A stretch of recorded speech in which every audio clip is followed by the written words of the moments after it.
Gallatin head coach Mark Williams joins us on the Friday night main event. Coach Williams, we appreciate you taking time to join us tonight. Well, thank you for having me on here. I appreciate it, and look forward to a good ball game Friday night. Coach Williams, big game as a Green Wave battle Shelbyville Golden Eagles team that's really been on a roll here in the past few weeks. We spoke with your brother Matt, who's a head coach at Smyrna a couple of times this season. Can you tell our listeners exactly what the connection to Shelbyville is for you and Matt? Well, we both are graduates from Shelbyville Central High School.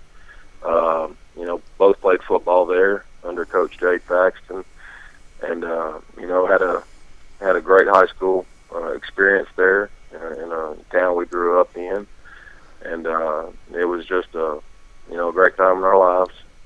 My father, Jimmy Williams, coached there, and so there's some personal ties to Shelbyville Central High School, and after I graduated college, came back and got to actually coach at Shelbyville from 2000 to 2002, and so have a lot of ties there, a lot of friends in Shelbyville, and it's a great place that I got to work at, and a great place I got to play at. I just made that connection myself. Actually, I didn't realize you was Jimmy Williams' son. Well, I know your dad too. He's a heck of a fella. That's unusual. Yeah. I just now made that connection. Coach Williams, your Green Wave, they entered this contest against Shelbyville fresh off a victory over another District 8 opponent, Lawrence County, which obviously I'm sure you're familiar with, right, being there at Shelbyville. Did you see anything in film study with their matchup against Shelbyville that you guys may be able to exploit a little bit in the game Friday? Well, when you watch film of Shelbyville, of course we did play a common opponent in Lawrence County. It's amazing to watch what Coach Hardy and his staff has done at Shelbyville.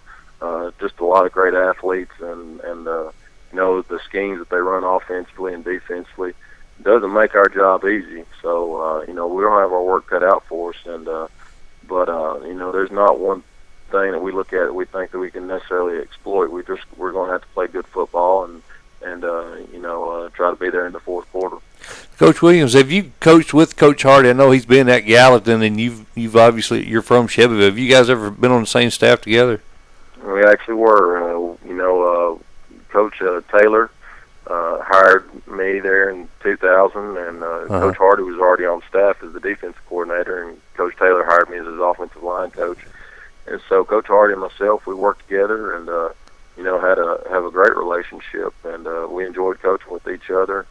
And actually, in 2002, when I moved on to Gallatin, coached there until the spring of 2005, and Coach Hardy came on as the defense coordinator at Gallatin when I was actually leaving to go to Blackman to be the offensive coordinator. So we kind of passed each other again, but yes, we worked with each other at Shelbyville, and it was a fun working environment.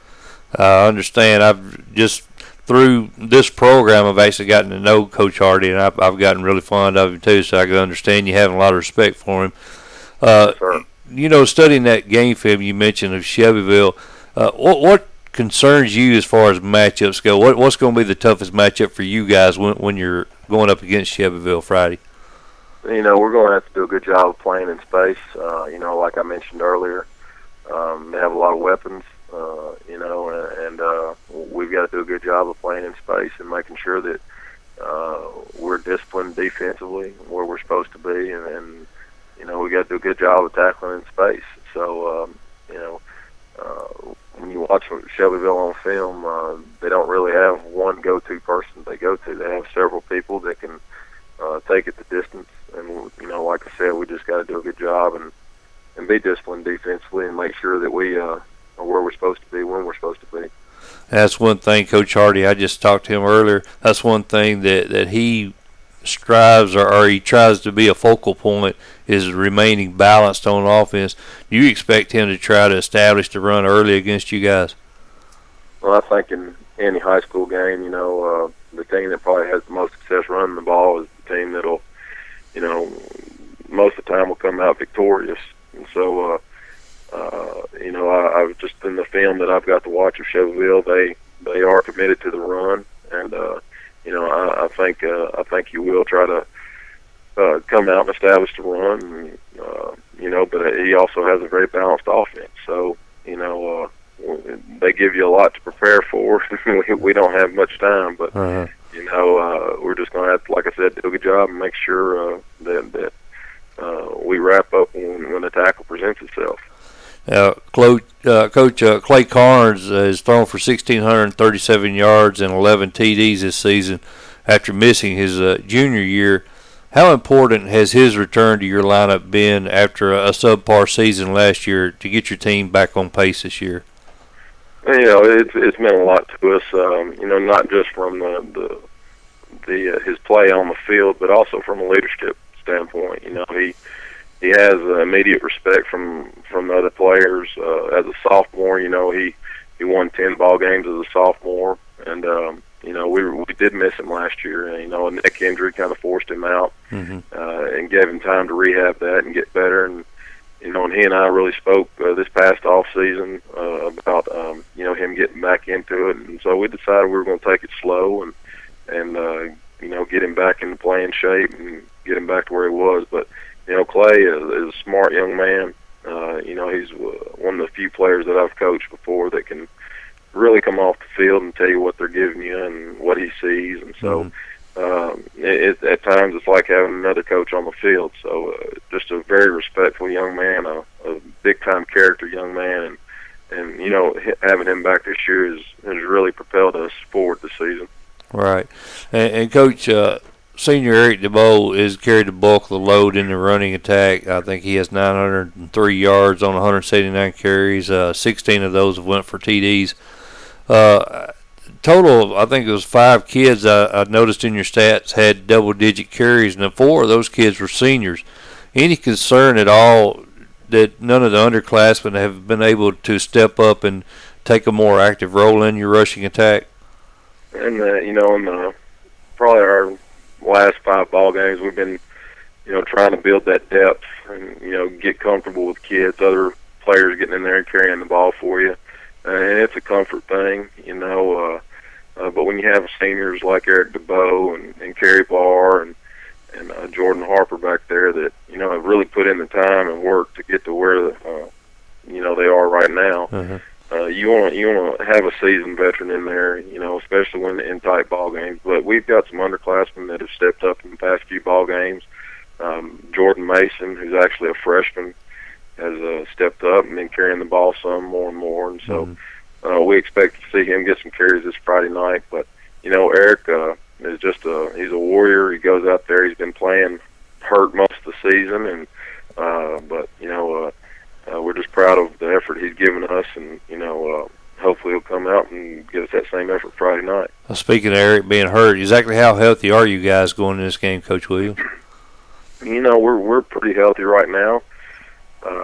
We don't have any major injuries to speak of. We just got the bumps and bruises that you're going to get when you enter week 12. And so our kids have done a good job with getting healed up and, trying to maintain their treatments with our athletic trainer. So, right now I'd say we're as healthy as we could be at this point.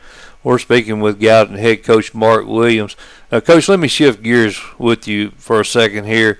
You guys are over in District 9, which I feel is one of the toughest districts in the state. Obviously, the injuries to Jalen Hurd at Beach and Nolan Chalbay over at Mount Juliet have, significantly affected those programs. But how much of a factor do you think it'll be as far as Gallatin's being prepared for this postseason?